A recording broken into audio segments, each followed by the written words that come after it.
I'm so excited to hang out with my good friend Miguel today. This is Miguel Villahermosa. Nailed it. Did I nail that? The Puerto Rican wonder over here. That's what they call me on the West Coast. What's like the worst butcher you've heard of your last name? Oh, geez. Man. Of my last name? Yeah. Did they butcher your first name too? Oh, yes. People don't really try with the last name. Yeah. Very often. They just mumble something and move on. Yeah, but recently I've gotten a few Miguels because, it's Miguel, which I'm like, really? Yeah. But yeah, so that's one that cracks me up. Yeah. I'm excited to hang out with you this morning. You're one of my favorite people on the planet, man. Oh, thanks, man. I absolutely love getting time with you. And, we've known each other for several years. I'm trying to think back to maybe where we met originally. It's probably at a conference, I assume. Yeah, I had to have been one of the C23 or 22 or... Yeah, one of them. And, it's been a minute, but I would say in the last few years specifically, we've gotten to spend a lot more time together and just gotten to know each other a lot more. And one of my, legit, I'm not just trying to flatter you in saying this.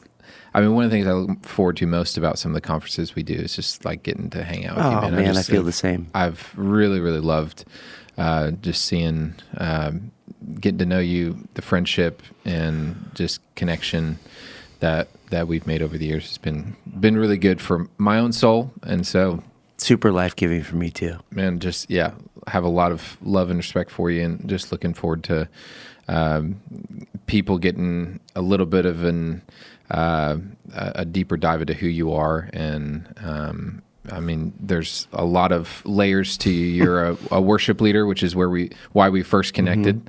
But more than that, you're an incredible dad. You're an entrepreneur as well.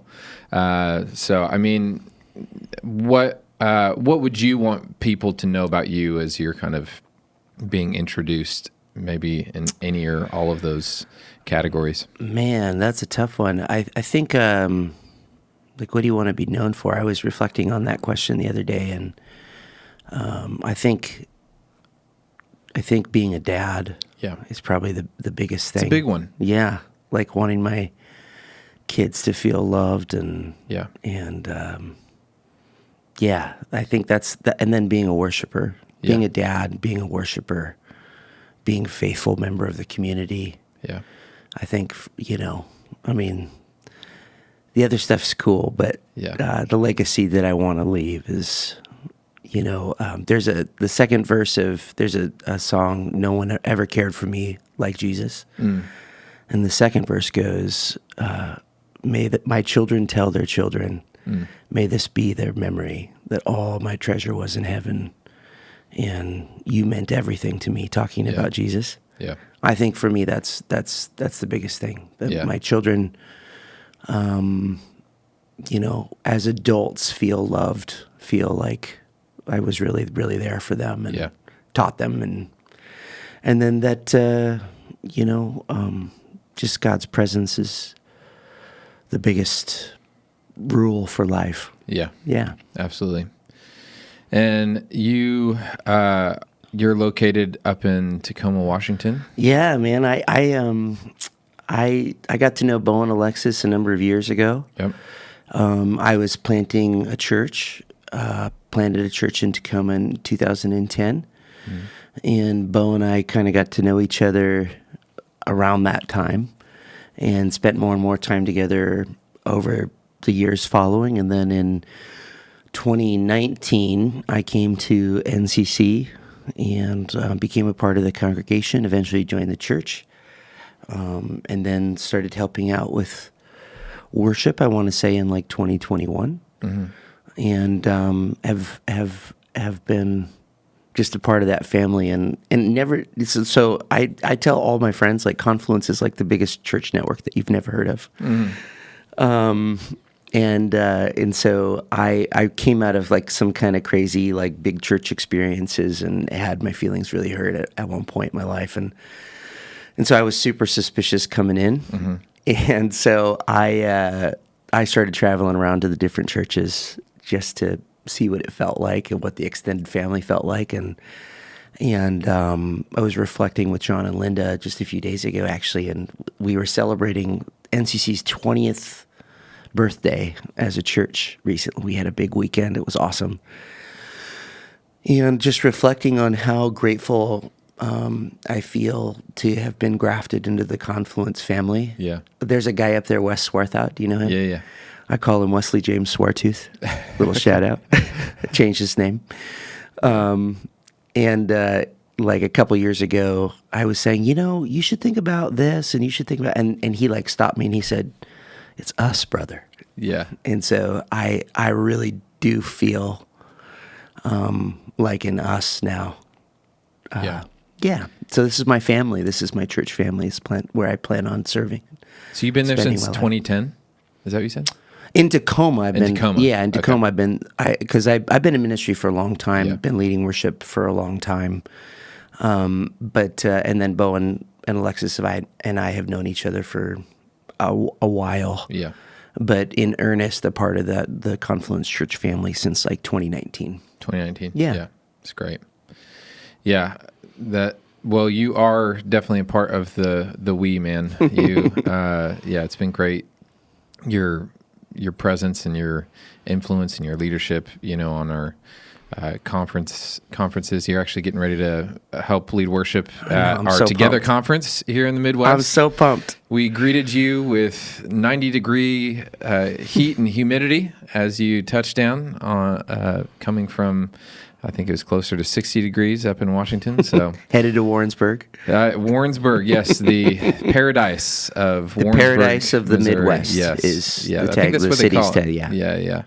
And I made sure when I invited you to leave out all the details of your accommodation until you were here. By the way, you're going to be sleeping in a dorm room with cinder block walls and twin bed. So we're excited to have you. I'm so excited to be here. Yeah, love being here in St. Louis with you guys. It's a great conference. I think you'll enjoy it. It's got some great family vibes, Yeah. And yeah, we're excited to. I mean, the worship's gonna. Everyone just comes ready, pumped. Bring the modesty blankets. Yeah, there you go. Yeah, and I think you specifically with worship. I mean, one of the things I've appreciated about you is the energy and life and joy that you bring to a worship environment. And for you, where does that come from? Yeah, I noticed a number of years ago that for some reason, and I don't want to make broad sweeping statements about church culture, but for some reason, I came up in an environment that really prized reverence and then didn't pay as much attention to joy. Yeah. And I think that joy, so I've come to redefine joy in this previous season of my life, but I think that joy is something that we should really fight for. Yeah. Because I think that there's so much strength and longevity that comes from cultivating joy in our life, paying attention to where it comes from. And so I noticed that, wow, there's something really binding in a community that celebrates together. And what greater reason do we have to celebrate than our connection to King Jesus, And so I think that I just sort of came to this place where I was even though these songs are harder to play, they're fast songs in general are just more difficult. And even though most of us really prize these sort of really reverential times that we have in our own quiet spaces with the Lord, that you see joy and celebration is a response to God's goodness all throughout the scriptures. And it's such good medicine for the soul. And so a number of years ago, I thought, I'm going to press into this, even though it feels hard. I would say I'm naturally a little bit of a self-conscious person. And so I wouldn't say that, like, I'm not the first on the dance floor personality-wise at a wedding. You're the last one to leave on the dance floor, That has become a personal rule. Yeah. One of my rules for living.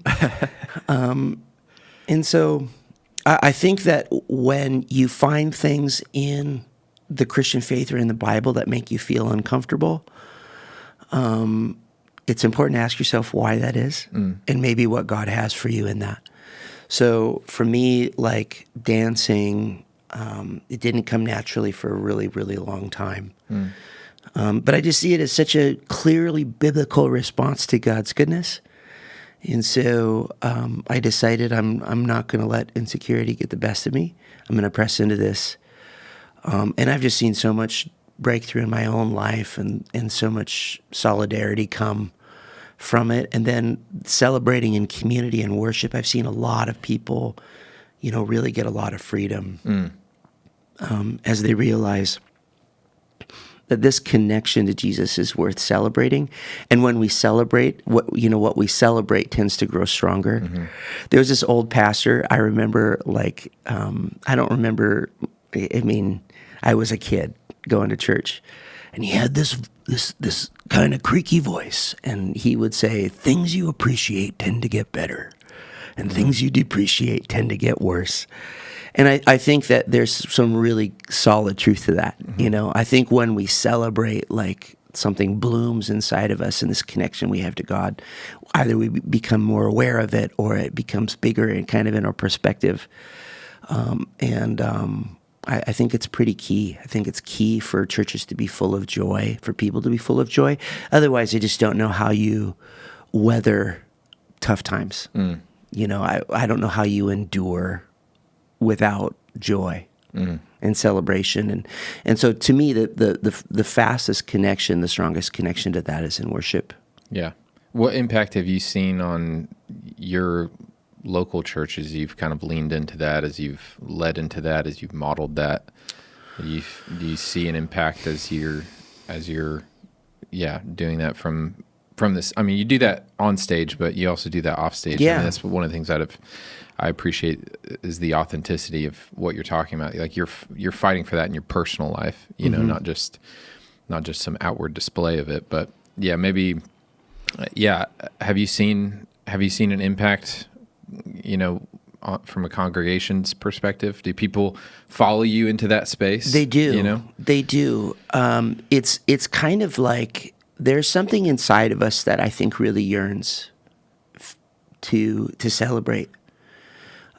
There's something inside of us that, like, even if we're watching people on the dance floor at a wedding, there's something in us, I think, that wants to be there too. Yeah. But it can feel hard to, like, overcome the reasons why not. Like, I don't want people to look at me. Like, this is super ironic. I've been a performer all my life, but I've always been very uncomfortable being the center of attention in that way, which you wouldn't guess. But it's taken me a lot of years to sort of overcome this sort of terror of people watching me. And so I think that what happens is, it's like that person that goes out on the dance floor, like, and I use this analogy a lot, totally non-insecure, and starts, like, inviting people. And you kind of, like, lay the insecurity down, and then your body, like, you start to respond. And does the joy come from the dancing, or does the dancing come from the joy? It becomes hard to tell, I think. But I the way that I've seen people respond is, I've seen them sort of, like, be helped to kind of get through that initial, like I feel kind of closed down and locked up. Yeah. And then come into a place where they're able to express their devotion to God, their worship to God, in a way that, because and sorry, lots of wedding analogies here, but it's easy to go to a wedding and think it's about you. Like, it's like great food, really cool music, like this beautiful program. Like, it's easy as an audience member to forget, no, this is about the wedding. This is about the bride and the groom. And I think worship can be similar, because there's so much in it for us. Yeah. You know, like we come to this space with Jesus and it's all about Jesus, but we get so much from it. And so there's this like crazy thing that happens when we start like really expressing the goodness of God, when we start extolling his glorious virtues and joining in the song that people have been singing for, thousands of years in these prescribed manners, these beautiful like phrases and truths about God that are timeless, where we all of a sudden, find ourselves just fed and bolstered and entering into the newness and the joy of that connection in a really special way. Yeah. Yeah, that's good. You talked about like that, wrestling with that question, does the joy come first or does the expression come first? Is it, which one leads the other? And I mean, I think people wrestle with that because in a genuine sense, I think people don't want to seem inauthentic in a worship environment, which is a good quality or a good pursuit to have. Yeah. But then there are times where you engage a environment of worship and you're just like, man, I'm not in it, or like I feel like I'm faking it, and and I don't know if maybe that's the dynamic that you're speaking into a little bit, is like, there's times where David is like, wake up, oh my soul, worship the Lord, oh my soul. He's like talking to himself and yeah, I wonder if you speak into someone who's maybe facing that in a worship environment. Man, I just don't feel like I'm in it. What would you say to somebody, wanting them to engage in the moment, but they're just not feeling it, Yeah. I don't like the phrase "fake it till you make it." Yeah. For a lot of reasons. But I think I would first challenge believers to, where are you called in the Bible to be your authentic self? I would say that more so we're called to be transformed into the likeness and image of King Jesus. Yeah. We prize authenticity and like trueness to self in our culture. I don't know that that's a biblical value. I don't think that anywhere else in our Christian walk would we say, discover how you feel and then act from that place primarily. Yeah, it seems to be a little more focused on obedience, maybe, right? And transformation. Yeah. And so that would be the first thing I would say. I think that like where it gets muddy is when we're putting on a show for others, and because I think there's something really beautiful. Like one of my favorite things is to hear somebody who can't sing just going for it. Because I'm like, this person, like, they can't sing. They know they can't sing. But in context, can any of us really? I mean, there's angels that are literally designed and built for music, That's their primary function as a created being is to, I'm assuming, make sounds that are beautiful to God, And so we know that worship is a heart thing first and foremost. Right? Like God doesn't need dead animals or burnt animals. It's about bringing what we value and laying it before the Lord, right? Yeah. Dignity, like this, the laying down our dignity is throughout time has always been a beautiful expression of worship. And so what I would say is, I think where it gets kind of icky is when you get a sense of like somebody trying to put on a show for other people. But trying to give your best to God and yearning to step out of a comfort zone to express to God something that falls in line with who He says He is, I would say is a worthy pursuit, even if it doesn't feel like it's authentic. And then something really beautiful happens, which as you cross over that line and you kind of abandon your dignity in favor of offering your highest praise to the King of Kings. There's something transformative in that, and I think it is. I think it's truly authentic. And so, what I mean by the person who can't sing is like, I think I think it costs that person more to offer their voice because, you know, they don't sound good to the people around them. Yeah. I mean, at least in my paradigm, like, I don't like doing things where I look dumb. Right. Yeah. You know, and so I would say that, like, again, going back to the previous thing, when something, so here's a great example, and I'm jumping around, but the song "Praise," the elevation, where there's that chant at the beginning, "Let everything that has breath." Worship leaders don't like to do that. When I first heard the song, I didn't really want to do that, just because it feels like, I don't know, you worry about being cringy. Yeah, it's hard to replicate that moment. Yeah. in different contexts. Right. Yeah. Or over the top. Yeah. And none of us like to flop. We don't like to get in front of an audience and feel like we're not connecting at all. We don't like that. But like when I was first doing that song, I was like weighing out whether or not I would do this chant or not. And it just kept coming back to, this is a biblical declaration that you see all over the Bible. Like, if I feel insecure doing that, it's probably not a problem with the lyric. It's probably a problem with me, you know? And so how can I press into this even though it makes me feel uncomfortable? And there's a growth opportunity in that for me too. Yeah. Like, I don't want to feel shy or timid in expressing the goodness of God to others. That's such a biblical mode of praise, to say we should all be praising the King of Kings, the Lord of Glory. Everything that has breath should offer that breath in worship to Jesus. What a beautiful, like, foundational declaration that we all should make together. Yeah. And so, do I feel authentic? Like, did I feel authentic, you know, the first time I got up and did that? No, I felt like, oh, please, please. Yeah. And, you know, you always get the people that, like, look at you like deadpan, you know? Yeah. But again, it's like, I don't want to remain in a place of untransformed authenticity.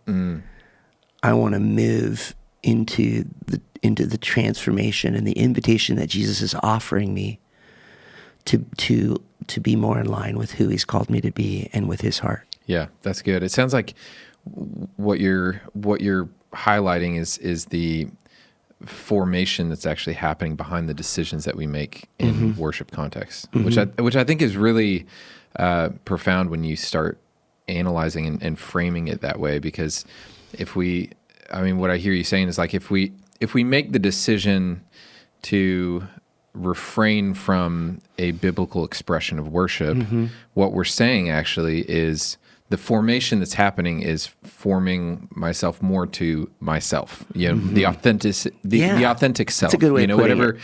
that is, and maybe when actually God's aim is to form us to Christ. And so in that environment, when we lean towards a biblical model, a biblical expression of worship, whatever that may be in that context, we're letting go of that self, you know, that maybe what we would deem as authentic, for the sake of being formed to Christ, you know, formed to his image, and choosing that, which I think is I think most people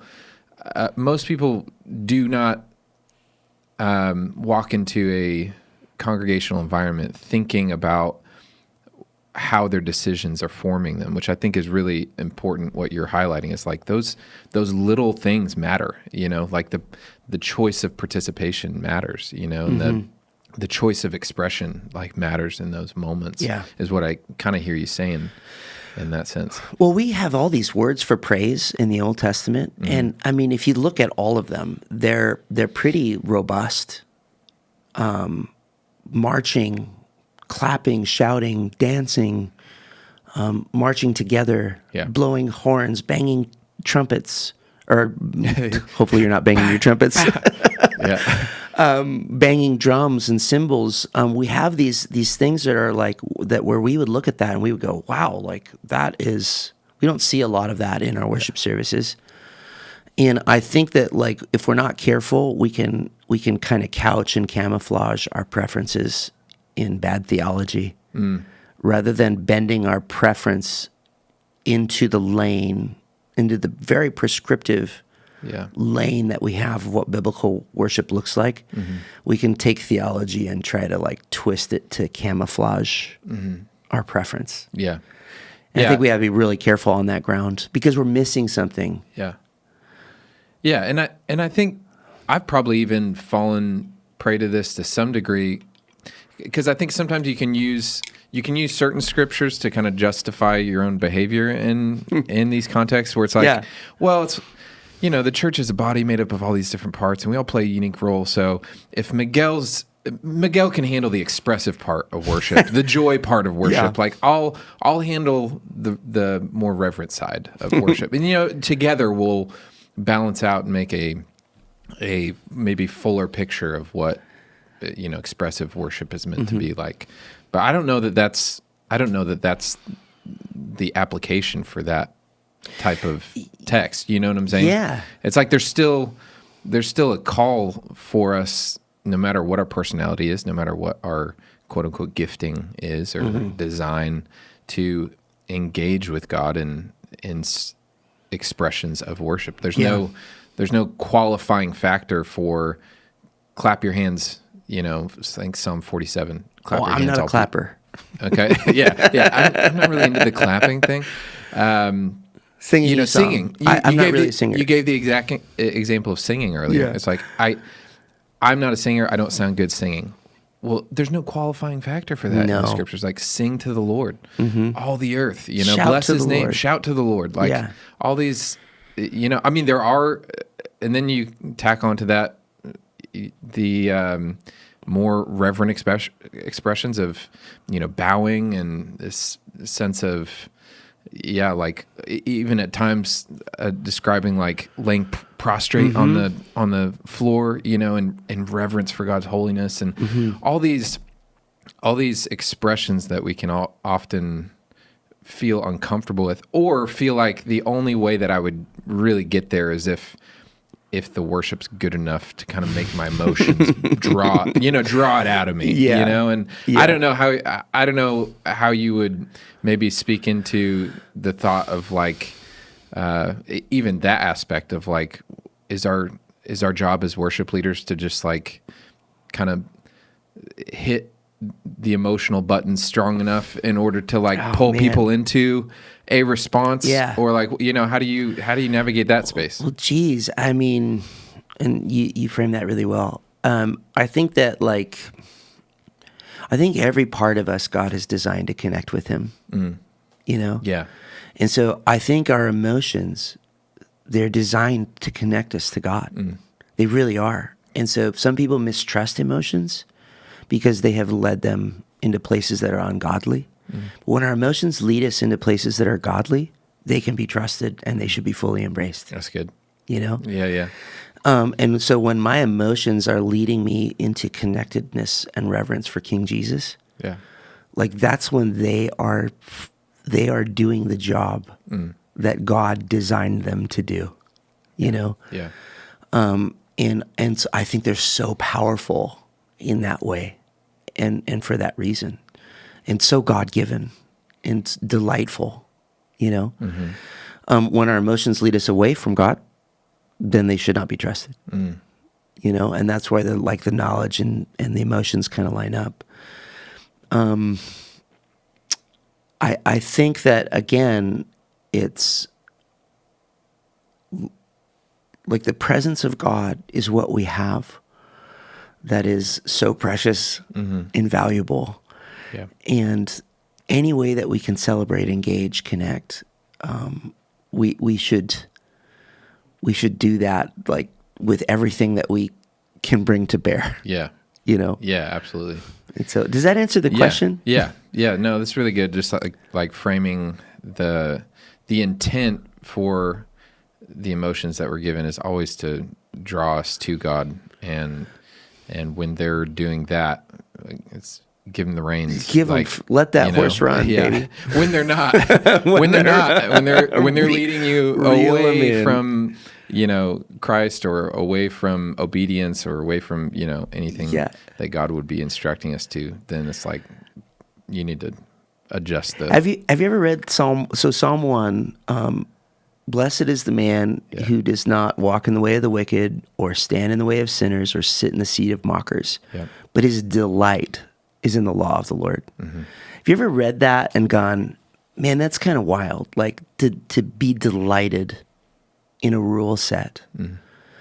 Like that's like such a clean example of like godly, like to be delighted to do the will of the Lord. Like for it not to feel like a burden or a weight, but to be delighted, like, man, my heart would cry out to be in that heart position. Yeah. Like, Lord, let that be a description of me. Mm-hmm. May I be delighted to do what you're asking me to do. And to me, that's an example of, man, our emotions, like bringing a life to this obedience that is so honoring and pleasing to King Jesus. Yeah. I think of Jesus inviting people who are weary to find their rest in him. He talks about, yoking themselves to him, mm-hmm. tethering themselves to him, mm-hmm. this sense of, okay, when you're going where Jesus is going, mm-hmm. He's heading in a direction, and when we're tying ourselves to him and following him in obedience, he's like, there's rest for your souls. The burden's actually lighter. Mm-hmm. It's Jesus carrying a burden, and when we tether ourselves to him, it's like there's going to be a burden to it, but it's light, it's easy, there's rest, there's joy. It's like It doesn't make sense to us sometimes, but I think it points back to that Psalm 1 that you're talking about, delighting ourselves in the law of the Lord. There's whenever you're walking in the will of God, mm-hmm. and tethering yourself to Christ in relationship to mm-hmm. him. And I mean, there's such the obedience is the target. There's so much joy in life in that, It's not a drag. It's not a drag. It's not a burden. It's not a legalistic, slavery, just like gotta hammer this out. It's like there's so much lightness and life. Yeah, absolutely. I mean, that's going back to that authenticity thing, like ironically, because our real authenticity is becoming who God authentically intended you to be. Mm. And so when we kind of release ourselves into Jesus's hands, mm-hmm. he starts to show us who we are uniquely to the body in him, Yeah. And then we come into like our real design, like the real design that God had for us. Mm-hmm. And I think that sometimes it's surprising, like that there's things inside of you. Like I would have not considered myself a joyful person for much of my life. And I'm realizing, oh no, like I'm deeply joyful because I have a deep, there's an open declaration of the goodness of God buried deep in my heart. Mm. And I think that's where joy comes from. And I think, like in my younger years, I would have said, "Oh, I'm just more of a melancholy person. I'm more thoughtful. I'm prone to, feeling deeply, the sort of withering poet, kind of thing." And now I'm like, God, no, that's not who I am in Jesus. I mean, it's like, I think I'm artistic and creative. I think God made me that way. But I think also, like, I'm full of a joy and an optimism that I didn't really know was there until Jesus taught me that. And that goes to another thing that you were saying is like, because there's this sort of, because like I love being in rooms with you doing music because you have such a non-anxious, like you have just just a gift of like a peaceful presence. Like whenever I'm around you, I'm like, this guy is still waters. He goes deep, and not a lot can ruffle him, and that's a gifting that you bring to rooms that you come into. But we should be careful not to confuse the gifts of the Spirit with the fruit of the Spirit. Mm-hmm. We're all called to love, joy, peace, patience, kindness, gentleness, faithfulness, goodness, and self-control. Those are not personality traits, right? that like you bring the patience and I bring the goodness. Yeah. You know, we're all called to bear the fruit of the Holy Spirit. And then these gifts that we have, you know, and the Bible's really prescriptive about what those are too. Apostles, prophets, teachers, hospitality, all that long list. Those are the ways that we make up for each other's differences. But like it's not designed that I should make up for your lack of joy with my joy. It's designed that we should both be joyful, because how can you be strong as a church? How can you be strong for mission? How can you be strong for evangelism? How can you have any kind of longevity in ministry without joy? Mm-hmm. You know, there's no a joyless church is a strengthless church, because a joyless Christian is a Christian with no strength. You know. Yeah. You think that's why the scriptures say the joy of the Lord is my strength? I mean, I think so. Like, you know, and I've thought a lot about joy, and I've been writing a lot about joy and thinking a lot about it. And man, I just don't know, because I've come to, another thing is I've come to redefine joy as, for me, like, what is the feeling of joy? Like, you hear happiness, it's more than happiness. Yeah. For me, like, the feeling of joy I've come to identify as the feeling I have in God's presence. When I, like, you know, when the Bible says, let the light of your like, there's a lot of the light of his faith shining on us, the light of the face of God. His face is turned toward us. His face is shining. There's a lot of that kind of language. And so to me, the feeling of joy is the feeling of coming into the presence of God and knowing that his face is turned with affection on me. And armed with that, I feel like I can make my way through pretty much anything. Yeah. Which you've been through it. I mean, that's one of the things that I think has been astounding. And I mean, when I say personally impactful, I mean, I don't know that I could fully articulate like how impactful it's been to me personally to see you carry that joy. And I love the way that you described it, of like the presence of God in your life through, I mean, just walking through hell on earth. I mean, just every, I mean, for those that don't know, like Miguel's you've walked through every spouse's worst nightmare. I mean, losing your wife suddenly, it wasn't like I mean, not that it would be a walk in the park, but it wasn't a long, drawn out illness or anything. She was perfectly healthy one day, and I think within 24 hours she was gone. 48 hours maybe. Yeah, you know, we led a small group on a Monday. Yep. We coached soccer on a Tuesday. She got sick on Wednesday, and she was gone by Thursday night. Jeez. And yeah, it's been wild. And that was not even 2 years ago. Yeah, it was in September of 2024. Yeah. that happened. Yeah. And so the presence of God. Well, first of all, I would just say that I love the presence of Jesus. Like, being in God's presence is my favorite thing to do. It's my favorite thing to be. It's the place where all strength is drawn, all comfort. And God has been so near and so kind to me and my family through all of that. She was wonderful. We did worship together a lot. We led a lot together. Yeah. But yeah, it's been difficult. Certainly transitioning into single parenting, you know, all of the details. Ironically, I appreciate her now more than I ever have. All the things that she was doing, all the things that she was for our family. Yeah. Yeah. Yeah.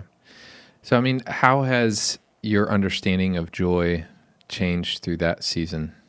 of your life? Well, I think it was shocking and surprising to me that there could still be joy in the middle of so much wreckage. What did that look like for you?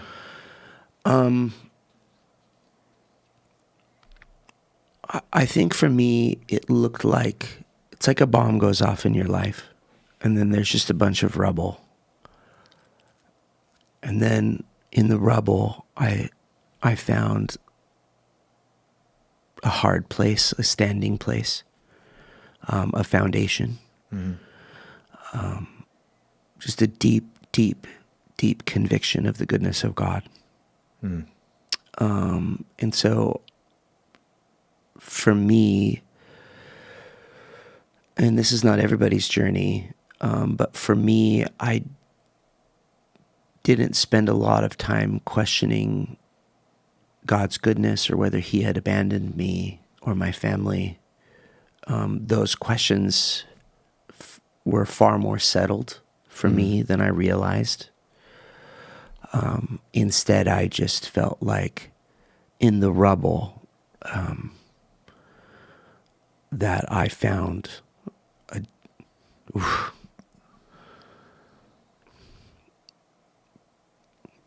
a Jesus who was weeping with me and who was holding me, lifting me up, carrying me, together with me, pleased with me, affectionate toward me. And that is joy. Yeah. You know, because from that place, I think you think of joy and sadness as somehow being separate, but to discover like opposing. Yeah.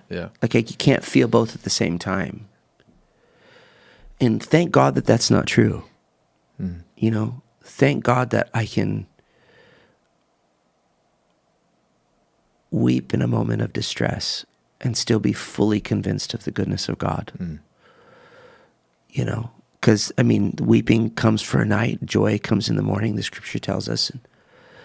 And so, so I think the process of living from a place of joy is the process of standing on the goodness of God and realizing that he's not turned his face away. We all start out life single. It's likely that either you or Liz will end up single one day. That's likely. Unless there's like a Nicholas Sparks moment where you both like die in each other's arms. you know, we'll see, I guess.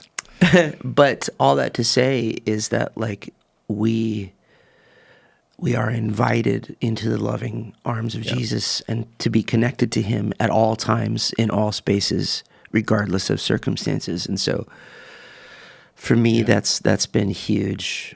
For you, maintaining a posture of joy or an environment of joy sounds like at the soul level, you've really just like kept yourself in the love of God. You've kept yourself in his presence and kind of clinging to his presence, not avoiding the grief, not avoiding the pain, somehow, dismissing it or anything. But it sounds like as you've walked through that grief, the joy has been in your attachment to God's presence. Is what you're saying. Yeah. And I mean, what has the journey of grief been like for you? A lot of times people may have heard about stages of grief and just like, there's a bit of a journey and maybe it changes, maybe it shifts. I mean, what's that been like for you over the past almost 2 years? Oh, it's been brutal. And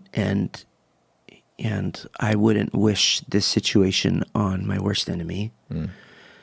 And I have so much empathy for people who are going through the loss of a child, the loss of a spouse, and any loved one. It's just so hard. It's so brutally difficult. And so the journey, like I would say, was about survival for a long time. And there's, I have just a wonderful community and a church family and people who've come around me in ways that are spectacular and miraculous and ordained. Well, this is kind of a weird story, but I'll tell it anyway. The weekend that she passed, I went to church on Sunday. I really prayed about it. Like, I have this fear of like appearing weird. I don't want to look weird. And I was worried people might think it was weird. But I felt like I was supposed to go when I prayed. And then I woke up on Sunday morning to go to church, and she had passed on a Thursday. And so everything was like, I wasn't sleeping. When I say woke up, very loosely. Yeah. But I woke up and I felt like the Lord was saying to walk to church, which is a practice that I used to walk to church in college. It was only a couple miles. And so from church to my house is maybe like 5 or 6 miles. And I wasn't in very good walking shape then. Since then, I've walked maybe a couple thousand miles. But I put on some shoes and I felt like it was what the Lord was saying to do. And I started walking. And I got like 4 or 5 miles deep and I thought, wow, like this is really uncomfortable. And there was this really ugly stretch of road. The last mile passes through this kind of industrial valley near our church. And there's like litter and there's nothing scenic about it. Unlike so many places you could walk in Washington or Tacoma. And I was tired and my back hurt and my feet hurt and, just all of the discomfort. Hadn't slept. And I just was praying and listening to worship music. And I felt like the Lord spoke to me really clearly that last stretch. And he said to me, like, I'm going to send a lot of people to be around you and to lift you up, and to support you and to love you. And there are benefits to walking in community in a moment like this, many benefits. But then he said, and to me it was a picture of the road that we were on, but a lot of these roads are going to be long and hard, and it's going to be just me and you. And then I felt like I got a picture of the hand of God like touching me. And when God touched me, I felt like all of the pain in my back and feet like just went away. And it was just like nothing chronic. It was just like the soreness of being out of shape and walking 5 miles or whatever. And then I felt like the Lord said, but the benefits of walking with me are supernatural. Nobody can give you what I can give you. And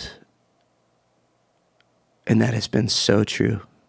Like there's been a community that's come around me and been there for moments, but there have been miracles that God has done for me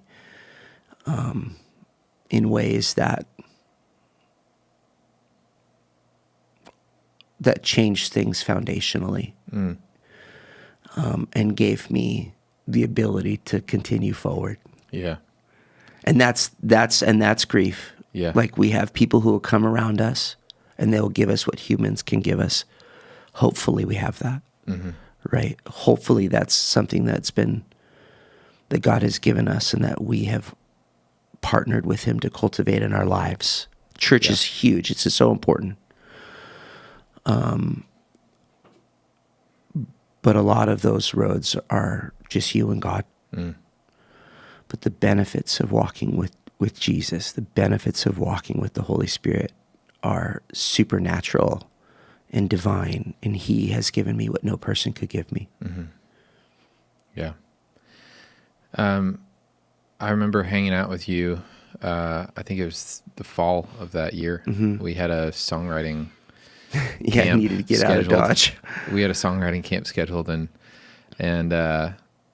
we were able to spend a long weekend together. I mean, just months after she had passed. And I mean, so spending time with you kind of early on, then I remember spending time with you at a conference. I think it was probably that following March.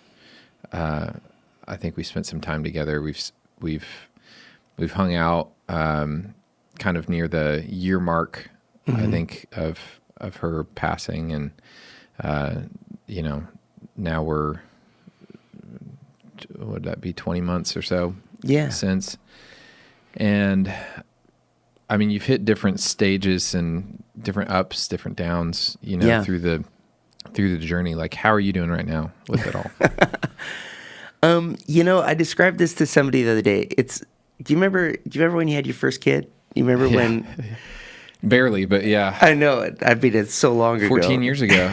We both have 14-year-olds. Yes, we both have 14-year-olds. We just learned that, 2 days apart. Yeah, it's wild. Yeah, shout out to the 14-year-olds. The teens. Yeah. But you remember when people would like talk about kids sleeping through the night? Mm-hmm. And like you would just be like, Lord, please let it be. I remember I really thought my life was difficult before I had kids. And I thought I was a pretty good person. I realized, no, I was just well rested. I'm not nice. I've just gotten plenty of sleep. Yeah. Who you really are is, what comes out on the lack of sleep, right. happens. Yeah. Right. And so I remember feeling so gypped because people would like talk about their kids sleeping through the night. And I really thought that like once your kids slept through the night, like that was it. Like they've crossed the threshold. Now forever they will sleep through the night. Yeah. But this is not what happens. What happens is they sleep through the night for one night or 2 nights, and then they go right back to what they were doing before. Mm-hmm. And but then over time, like they sleep more nights in a row, and it gets more normal for them to sleep through the night. I think that like the process of grief is pretty similar. Like I would love for it to have been like I crossed over this line, and then all of a sudden it was better. Mm-hmm. But the reality is that, you sleep through the night and then you regress a little bit. Mm-hmm. And you have a really solid month where you feel like, wow, I can do this. I've got this single parenting thing by the reins. I'm trucking. Mm-hmm. And then a few things happen, or some stuff kind of lands, and you have a sad month. Mm-hmm. And so, but the sad spaces are less heavy, and they're. I mean, sadness and joy I feel like are intimately connected, and in some ways, like I'll never like stop being sad. But there's a weight of like I'm not going to make it that is super present, like was super present for me in the first year. I thought I'm not going to live through this. I felt like, I got to update all the things because, and that feeling of like that kind of sadness and despair is not present. Yeah. Because it was like weighing on your physical body. I know that you described that. Yeah. How can I, am I actually going to survive? Right. Was the question for you. Right. And like there was also, it was very traumatic what happened. And so there was a lot of like post-trauma. Like God did a miracle for me. I think I told you about this where there was some real crazy imagery that I just could not get out of my head. Mm-hmm. And so I just started having people praying over every time I was at church, like, can I do something for you? Yes, you can pray for me right now. Mm-hmm. And so like the crazy like trauma, I feel like I've come out of that, and now, cause then, you're trying to support your kids through all this too. Right. And there's school, and there's lunches, and there's carpool, and there's sports, and there's work, and there's appointments. And then you're trying to navigate all of that while simultaneously sleeping 2 hours a night, and having these moments of feeling like you're not going to live. Yeah. And so I think I've passed through that. But I still have days or weeks where I need a few extra walks, a few extra hours with the Lord, where I need to put on, sometimes I dance because I'm happy, and sometimes I dance because I want to be happy. Yeah. Yeah. And so there's been times where, like, I'm like, oh no, like we can't sit back in this feeling right now. We have to press into joy in this moment and find a way to fight back. Yeah. So I think that, like, through, like, learning, walking has been huge for me. I mean, this, like, there was many days where I walked 12 or 14 miles in a day. Just every time I would start to feel crazy, I would just go for a walk, 2 miles at a time, kind of thing. Yeah. But I think now, like, I've found equilibrium. My family, my kids are doing great. I mean, as well as they can. There's lots of stuff still to deal with, but it feels like we are sleeping through the night more often than not. Yeah. Yeah. That's a good analogy. I think helpful. And I mean, one of the things when I saw you last, which would have been beginning of March of this year, one of the things that you had mentioned to me was there was like a shift maybe at the year mark that you experienced where you started describing maybe a sense of hope starting to re-enter the equation for you with just life and moving forward and things like that. What's that been like? Do you feel a sense of excitement now for the future? Is it still wrapped up in the grief? Is it kind of day to day? Like, what do you? It all kind of intermingles, you know, and I think we all are going to experience loss, and even specifically this kind of loss. I think that's what's different about my situation is I just experienced it earlier than most folks do. Or maybe earlier than some folks do. And so I think that it's hard to believe in Jesus and not be optimistic about the future. Hope is a funny word because like to me, I'd always attached hope to a series of outcomes. I hope this will happen. I hope that will happen. But what I'm learning, though, is that hope is connected to the person of Jesus. And that's why it's not disappointing. Because the person of Jesus is never disappointing. Like, we may write a hit song that gets sung, or we may not. We won't. Right? We can hope that will happen, but it's not the same as a hope that's anchored in the goodness and kindness of a God who's paying attention and filled with affection and love for us. That can't be disappointed. Yeah. And so I think that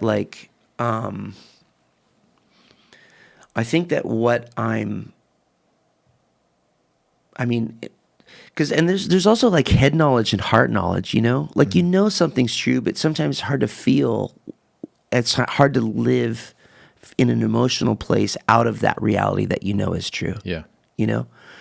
And so I think, like, before I was declaring that life is not over, I was declaring that there will be a future. I was declaring that good things could still happen to me and this is where I think the emotion knowledge conversation comes into play.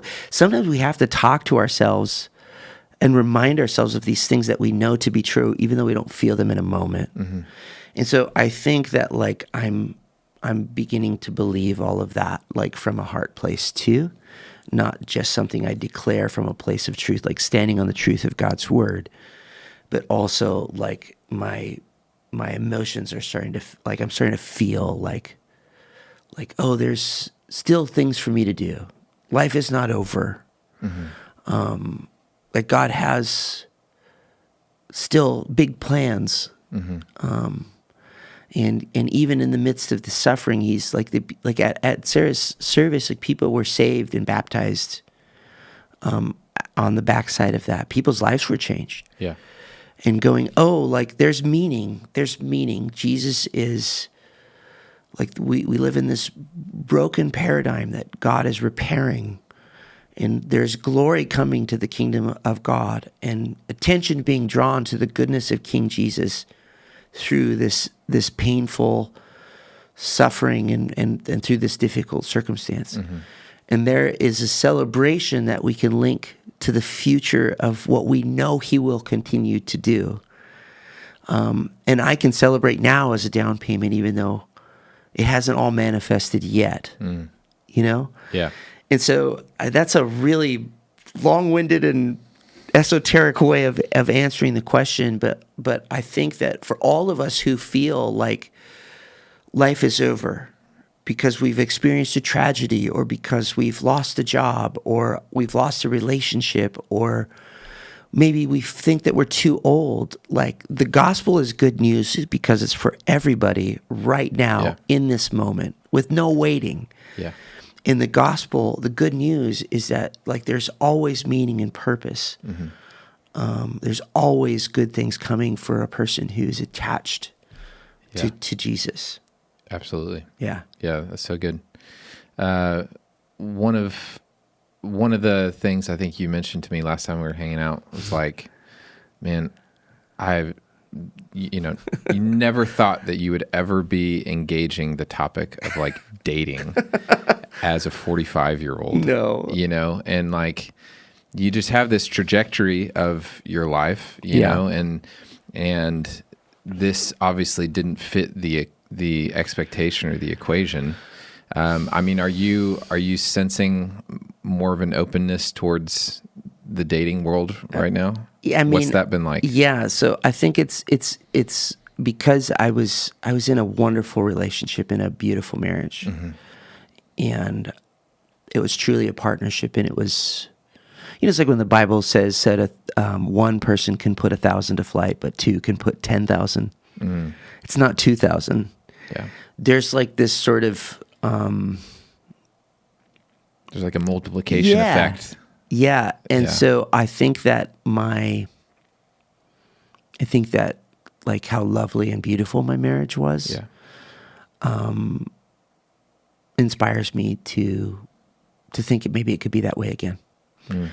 And so, but like, I mean, I think that nobody ever expects, like it was never in my bingo card that like I would be single again and a single parent. Like that was, it never occurred to me. A few months before Sarah passed, the guy in our church one of the elders, a guy named Mark Knudsen, was talking. And he said something that like still like rings in my ears a little bit. He said, you know, we all started out single and we're all going to end up single again.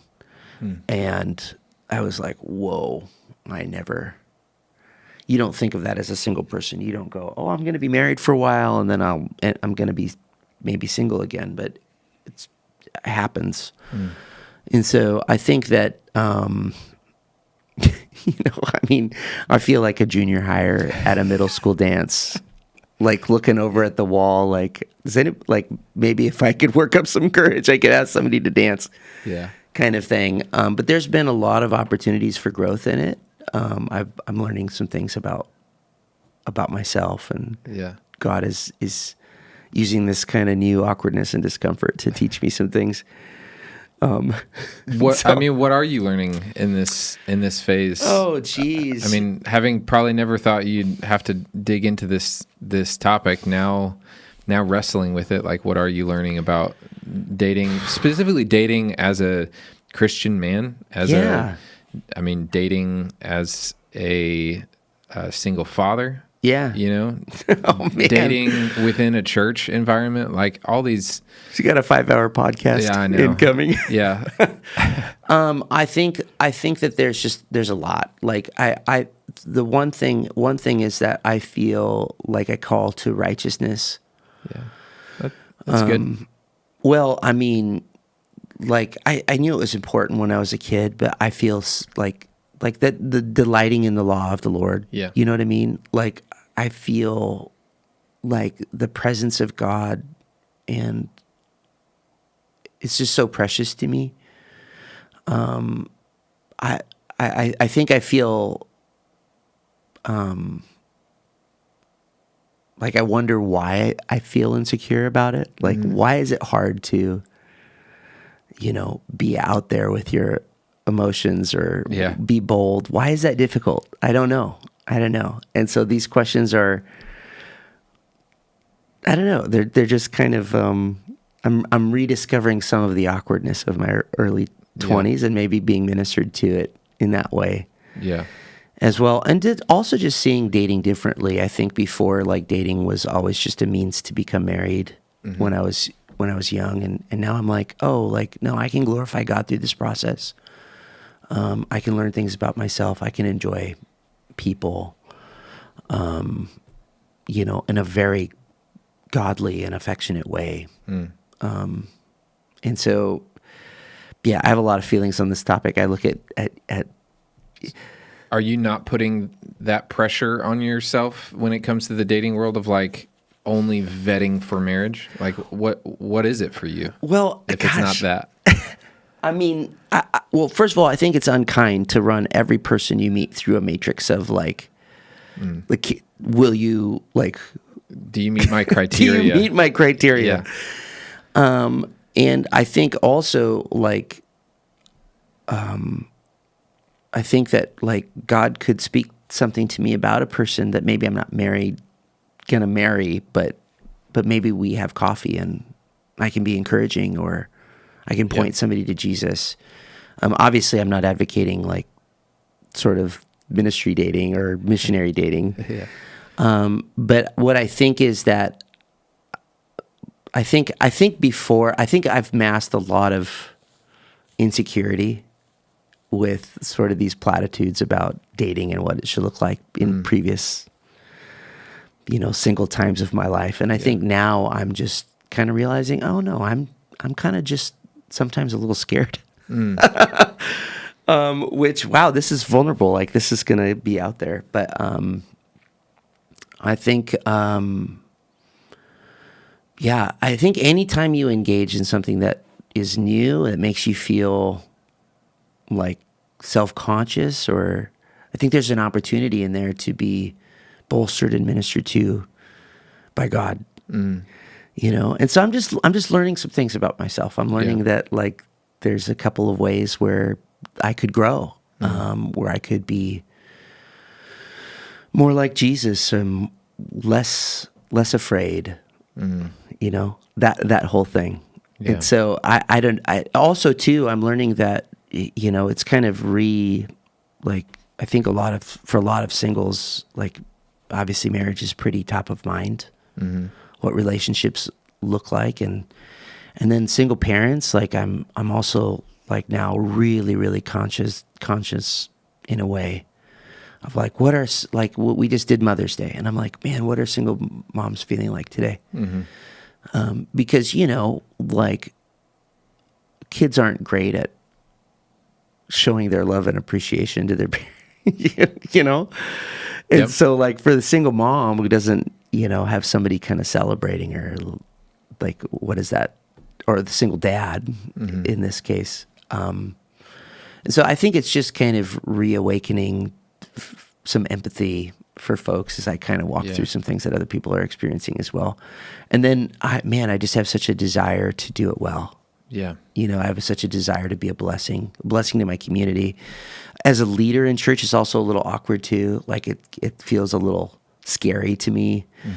I don't want to create problems in my community, or I tend to feel overly responsible for the feelings of others. So there's just all this weird stuff, man, that's like kind of mixed up into it. A lot of complexity.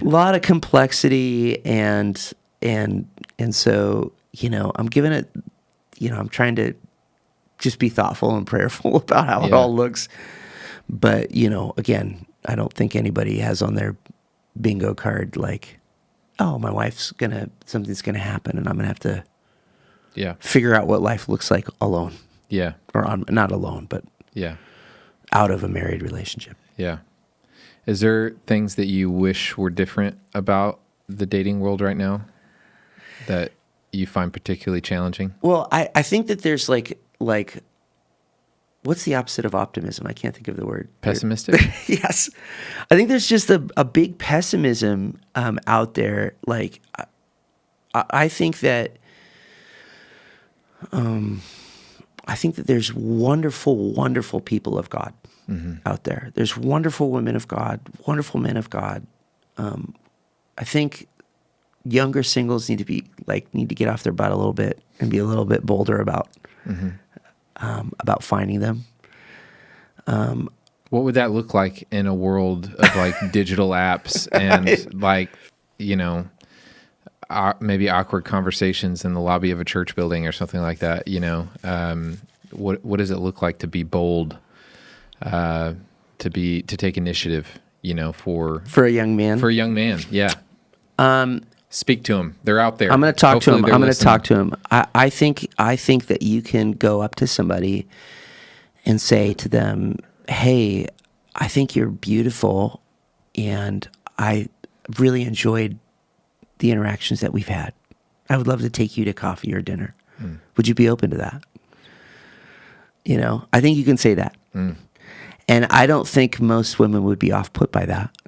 And so if you're a young man and you have an interest in somebody in the church lobby, I think you should say that. Or practice your own version of it, and take initiative, you know? Like, but get out of your, like, it's back to the dance floor. Yeah. It's awkward until you get out there. Yeah. And then maybe ask yourself, why does this feel so difficult for me? You know, why does it feel so hard to put myself out there in that way? Because there's probably an opportunity for the Lord to minister to you in a way, to get that insecurity, to help you to deal with it. We all feel afraid, but like, you know, there are oftentimes when we just need to kind of get over ourselves. And go, somebody might think I'm weird, or maybe she doesn't think I'm attractive, or whatever the case may be. But like, you know, make some bold moves, collect some no's, and why should it be difficult why should it feel uncomfortable? For example, to tell a woman that she's beautiful. Why should that feel weird? I mean, I think most people would be blessed by that, right? I would think so. So yeah, I would say, so there's that. I think a lot of young men too are dealing with a lot of hidden shame. So I think also walking in a way that like causes you to feel a sense of confidence in who you are in the Lord, and that you're not a different person out in public than you are in private, also really helps with boldness. You know, so we commit our way to the Lord. We earnestly walk in the character of Christ. We, you know, are cultivating the fruit of the Spirit in our life. We're doing the things. We're, you know, worshipers. We're spending time with the Lord. That kind of thing also really helps with that. But I would say, yeah, we need to be a little bolder as men in this regard. Yeah. And it's been a discipline for me. Yeah.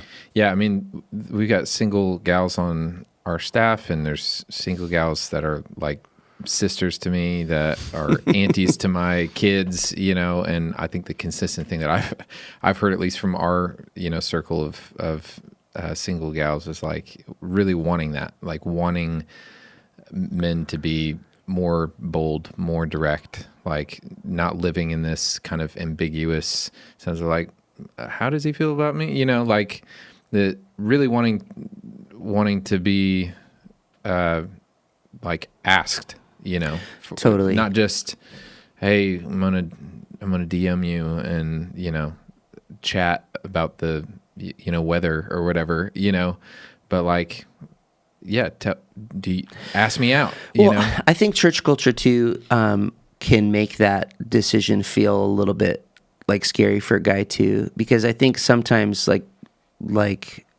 if there's too much weight put on a first date, then it can feel scary for a guy because they feel like, I don't know if I should ask because I don't know if I want to marry this person.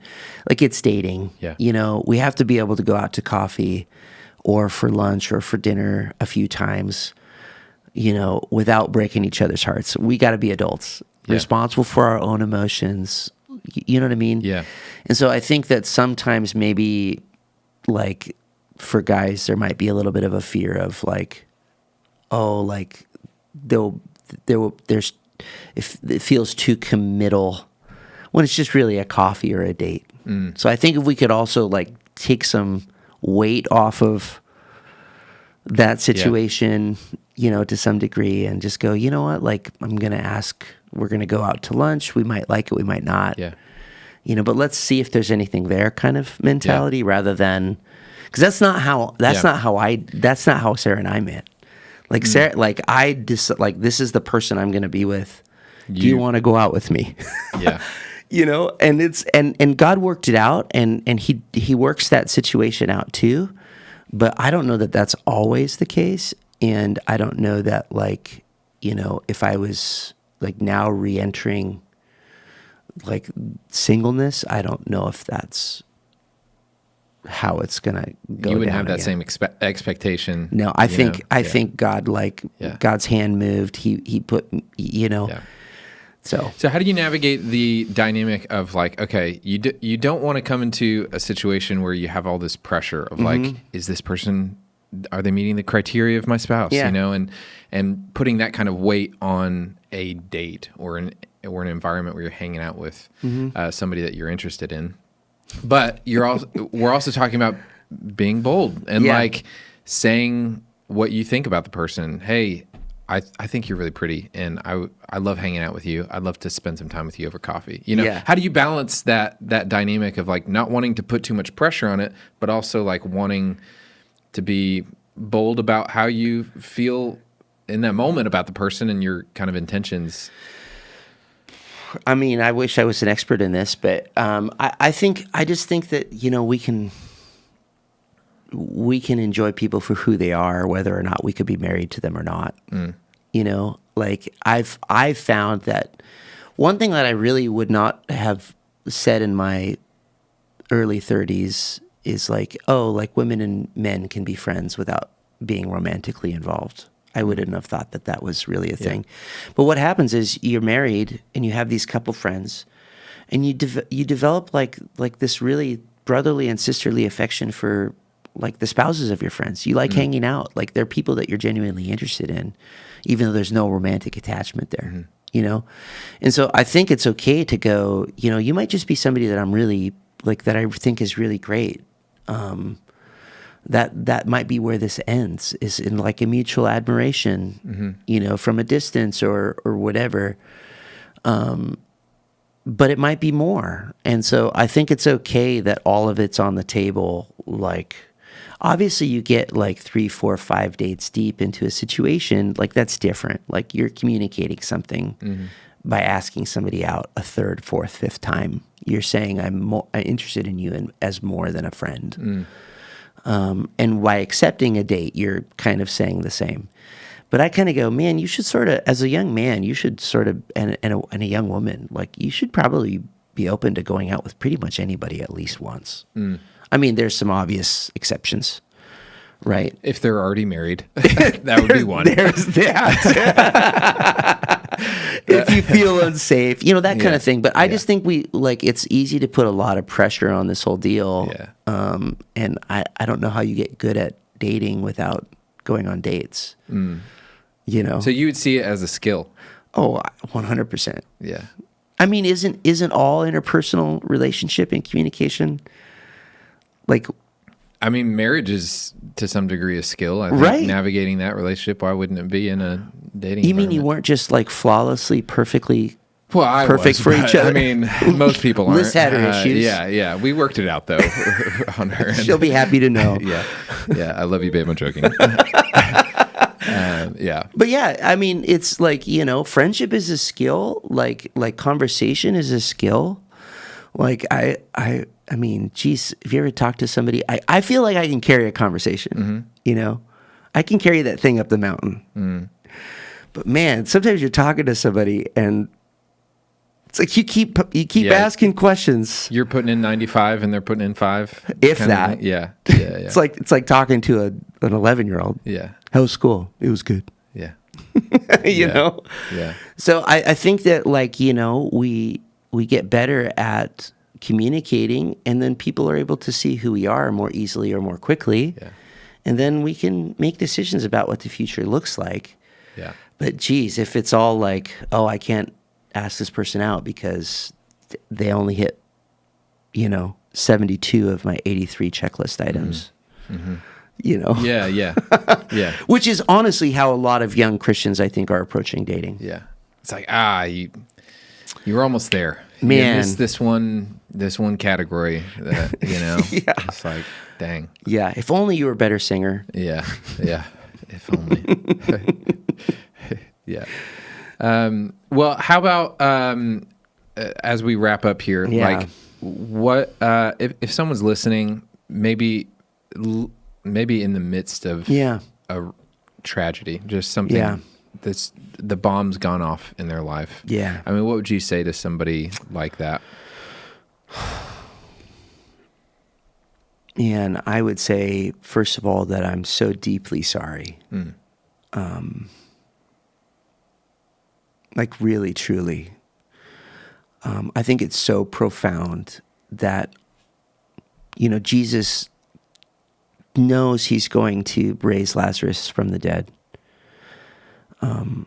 It's only 2 miles out of his way, which is why people are like, hey, why didn't you come sooner? He knows that he is not only going to put an end to Lazarus' death in the short term, he's literally going to arrest death also. So he's solving the problem on a micro scale for Lazarus. He's also solving it on a macro scale for all of eternity, for all of humanity. And he still weeps. I find that so comforting and so profound. So I would say also, God has not abandoned you. He's with you. He will answer your prayer for comfort and strength. I'm convinced that he answers that prayer all the time.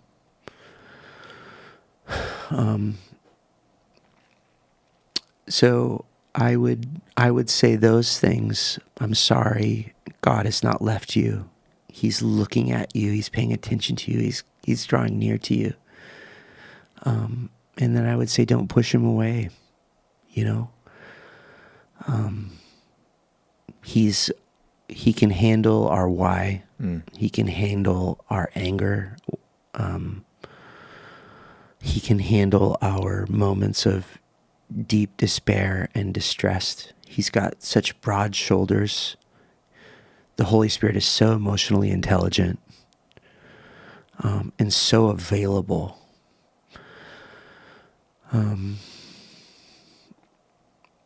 And sometimes it feels like it's just one day at a time. And like you will see the goodness of God again in your life. Yeah. In the land of the living. Yeah. You will see the goodness of God. Just keep going.